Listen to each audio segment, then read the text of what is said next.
اور وہ بنی اسرائیل کی طرف سے رسول ہوگا۔ ان سے کہے گا کہ بے شک میں تمہارے پاس تمہارے رب کی جانب سے ایک نشانی لے کر آیا ہوں۔ میں تمہارے لیے مٹی سے پرندے کی شکل جیسا ایک پتلا بناتا ہوں، پھر میں اس میں پھونک مارتا ہوں، سو وہ اللہ کے حکم سے فوراً اڑنے والا پرندہ ہو جاتا ہے۔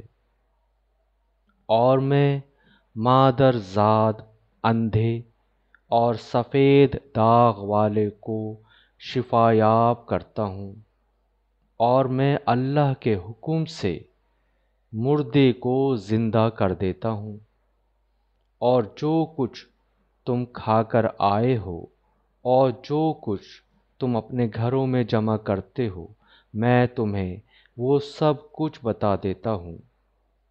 بے شک اس میں تمہارے لیے نشانی ہے اگر تم ایمان رکھتے ہو۔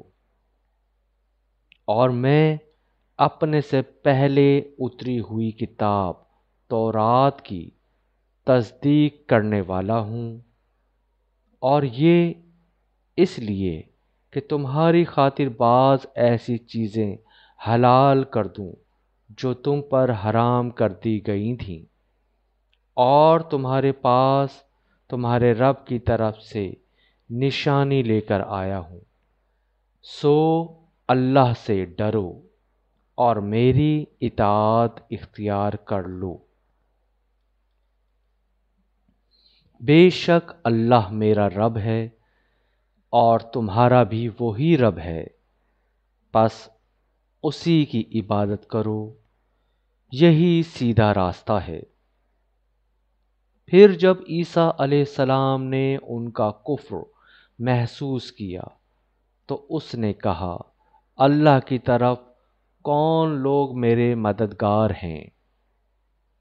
تو اس کے مخلص ساتھیوں نے عرض کیا، ہم اللہ کے دین کے مددگار ہیں، ہم اللہ پر ایمان لائے ہیں، اور آپ گواہ رہیں کہ ہم یقیناً مسلمان ہیں۔ اے ہمارے رب، ہم اس کتاب پر ایمان لائے جو تو نے نازل فرمائی، اور ہم نے اس رسول کی اتباع کی، سو ہمیں حق کی گواہی دینے والوں کے ساتھ لکھ لے۔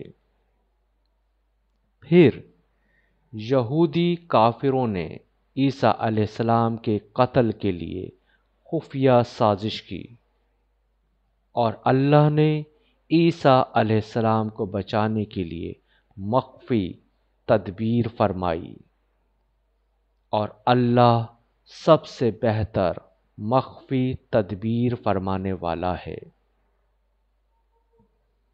جب اللہ نے فرمایا، اے عیسیٰ، بے شک میں تمہیں پوری عمر تک پہنچانے والا ہوں، اور تمہیں اپنی طرف آسمان پر اٹھانے والا ہوں، اور تمہیں کافروں سے نجات دلانے والا ہوں، اور تمہارے پیروکاروں کو ان کافروں پر قیامت تک برتری دینے والا ہوں۔ پھر تمہیں میری طرف لوٹ کر آنا ہے،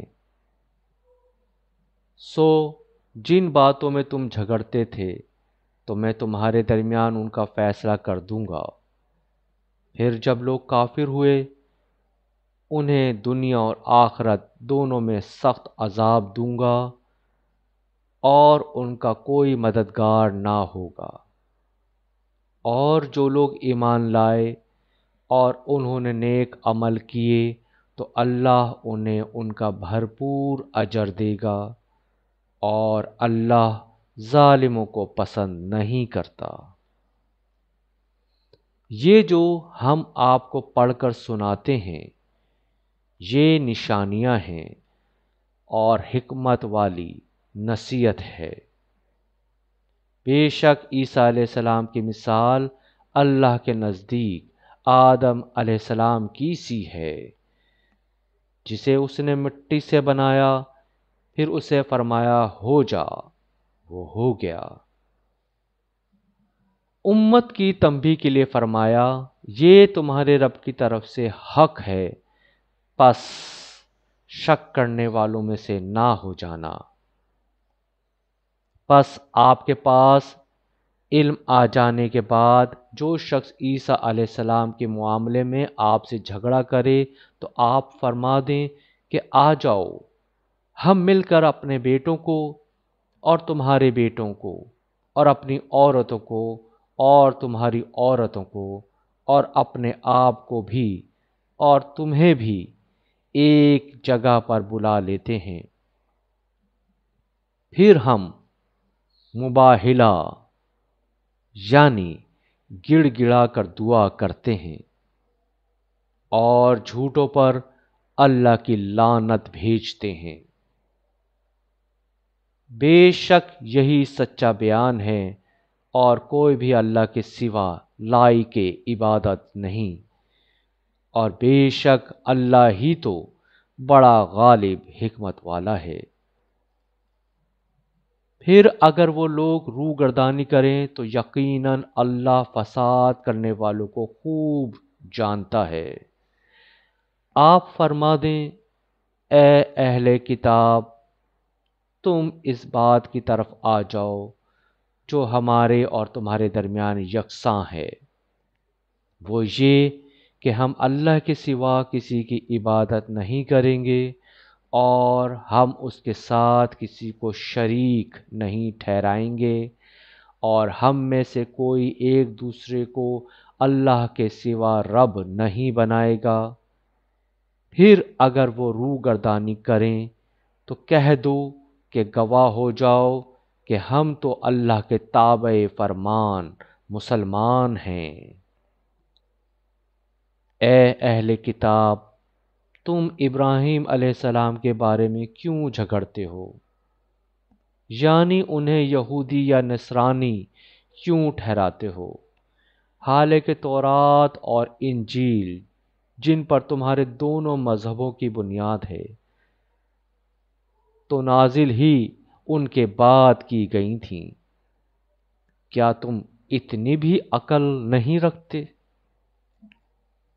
سن لو، تم وہی لوگ ہو جو ان باتوں میں بھی جھگڑتے رہے ہو جن کا تمہیں کچھ نہ کچھ علم تھا، مگر ان باتوں میں کیوں تکرار کرتے ہو جن کا تمہیں سرے سے کوئی علم ہی نہیں، اور اللہ جانتا ہے اور تم نہیں جانتے۔